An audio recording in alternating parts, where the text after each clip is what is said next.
bagaimana orang bisa setuju KB gitu? Padahal cak contoh KB di matematika sih ya.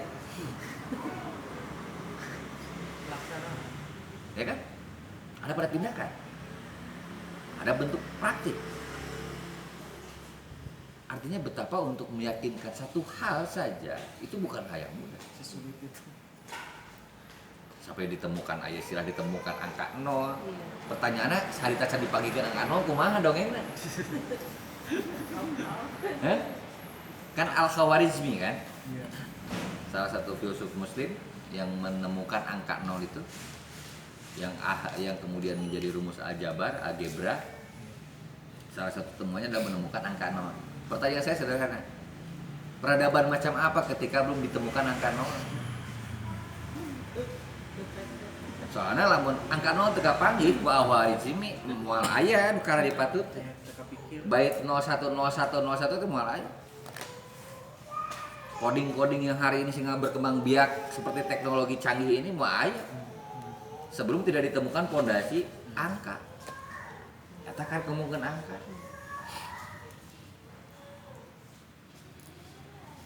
Sementara ini nilai pondasi yang melampaui angka.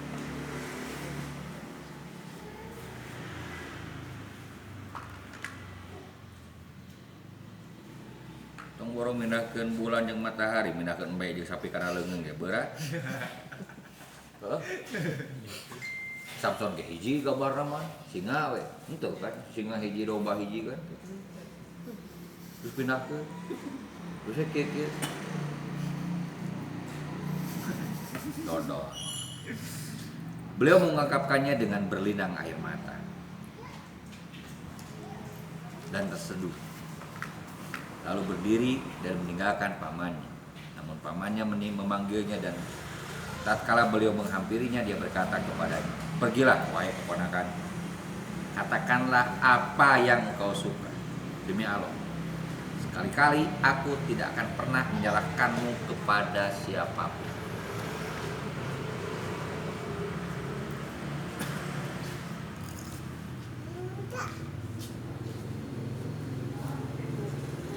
Cuma kebayangnya itu deh budak nanti ke hayang sekolah masantren kusi dude ulah lah ripuh gitu. Tapi budak mamang ke hayang masantren budak itu deh bisa. Respon orang tua kan selalu seperti itu. Kalau sudah melihat kesungguhan anaknya dan itu ada di jalan yang benar, yang namanya orang tua pasti akan support. Dan kurang lebih seperti itu yang terjadi, apa yang terjadi pada Abu Thalib dan Rasul Muhammad SAW. Lalu dia merangkai beberapa untai bait puisi. Demi Allah, mereka semua tidak akan dapat menjamahmu hingga aku mati berkubang tanah. Sampaikanlah dengan lugas urusanmu, tiada celak bagimu karenanya. Bergembiralah kamu dan bersukacitalah. Eta motivasi yang luar biasa dari Bapak Abu Thalib kepada Rasul Muhammad SAW. Artinya ini barangkali kita bisa melihat cara pandang yang lain, misalkan untuk kepentingan yang lain.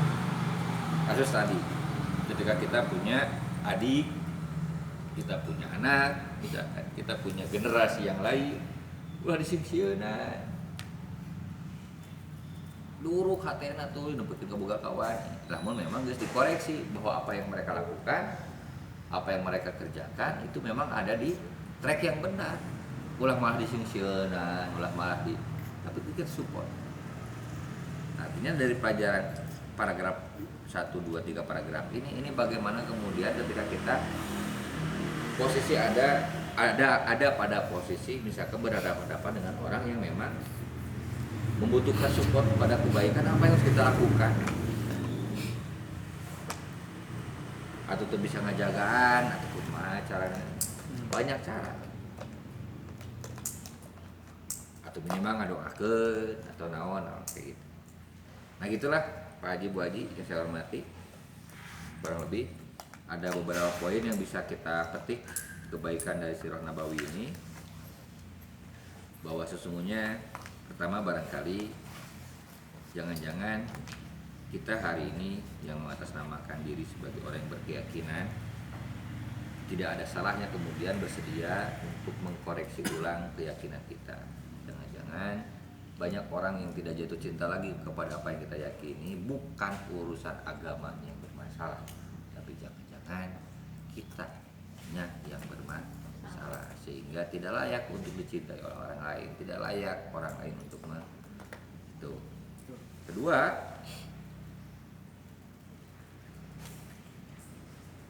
tidak ada salahnya juga kita kemudian mengkoreksi keyakinan yang kita yakini dengan catatan jangan sampai kita dalam berkehidupan menjadi sangat mudah menyerah. Dan sebenarnya orang yang mudah menyerah itu diantaranya karena orang itu tidak yakin dengan apa yang kita lakukan. Bukan hanya sekedar tidak yakin, bahkan tidak menemukan manisnya. Akhirnya loba kan kalakuan aja manu teu yakin rata-rata hijau tihang. Nya pindah ka pagawean ieu, pindah ka ditu, pindah ka dieu. Lain teu meunang. Sok we aclok-aclogan emang bakong. Ya gitu. Silakan. Tapi memang urusan membangun, urusan mengelola, urusan merawat hingga keyakinan itu berbuah sebuah kebaikan, itu adalah pekerjaan yang tidak akan pernah selesai, yang harus terus-menerus kita lakukan sampai pada tingkat keyakinan inna sholati wa nusuki wa mahyaya wa mamati lillahi rabbil alamin. Itu tindakannya edan.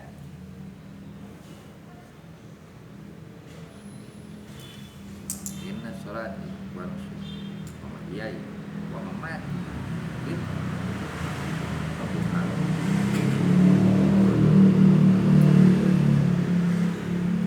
Karena keyakinan itu sesuatu yang terbenam di dalam diri, tak tampak. Yang tampaknya adalah justru tindakan yang didasarkan atas keyakinan. Yang ini yang kemudian bermasalah karena tindakannya ngararaco, akhirnya diserang keyakinan. Ada bohongan. Bobo orang salahnya bohong.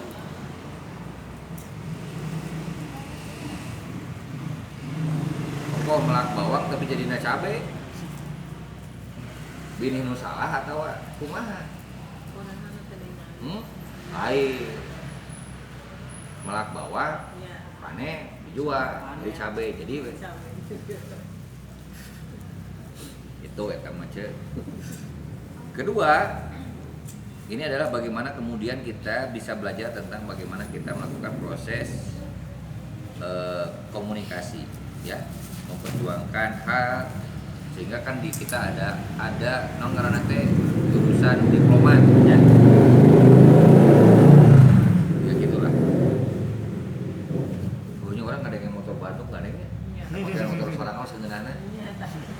Dan itu kan lagi motor orang mah duit gandeng di luar materi. Oke, yang selanjutnya adalah yang harus kita perbaiki adalah bagaimana kemudian sebisa mungkin kita bisa menjadi daya tarik cermin dan kita menjadi bagian dari rahmatan lil alamin.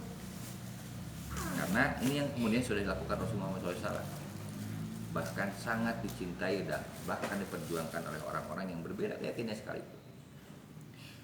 Termasuk ketika Rasul Muhammad menjadikan rumah Darul Arqam, yang pada masa itu Arqam belum menjadi seorang muslim, tapi bersedia menggunakan rumahnya Arqam digunakan sebagai ruang pertemuan Rasul Muhammad dan para sahabat. Kenapa? Padahal beda agama, tapi karena mereka mencintai pada tindakan-tindakan Rasul Muhammad, mereka pun support dengan apa yang dilakukan Muhammad hingga pada masanya nanti ataupun menjadi bagian dari Rasul Muhammad. Dan terakhir barangkali adalah bagaimana kita pola komunikasi, pola memberikan motivasi kepada generasi-generasi kita selanjutnya ketika kita menemukan generasi-generasi kita yang akan datang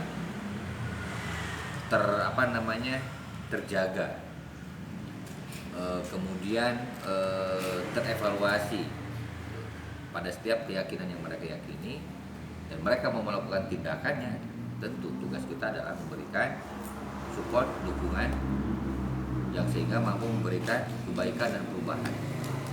Dan inilah yang pernah dilakukan oleh sosok Abu Thalib kepada Rasul Muhammad SAW. Walaupun dirinya terancam sekalipun, beliau bersedia support pada Rasulullah SAW. Kurang lebih seperti itu yang saya sampaikan malam ini. Insya Allah nanti ada bisa 1-2 pertanyaan yang bisa teman-teman sampaikan. Aku kalau ada wassalamualaikum warahmatullahi wabarakatuh.